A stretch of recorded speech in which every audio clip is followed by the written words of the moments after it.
संभाजीनगर जळगाव महामार्गावरती वाहतुकीच्या ठिकाणी हा जो अपघात झालेला आहे, असे छोटे मोठे अनेक अपघात या ठिकाणी घडलेले आहेत। परिसरातील 20 ते 25 खेड्यापाड्यावरनं विद्यार्थी या ठिकाणी माध्यमिक आणि उच्च माध्यमिक विद्यालयासाठी या ठिकाणी येत असतात।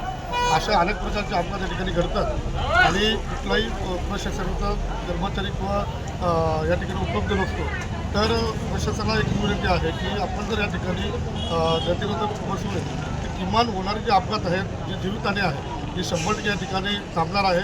आज काही वेळापूर्वी 10वीच्या मुलांचे पेपर पण आहेत आणि या ठिकाणी एवढी गाड्यांच्या रांगा लागलेल्या आहेत की अनेक विद्यार्थ्यांना एखाद्या वेळेला या परीक्षेसाठी मुकावं लागणार आहे।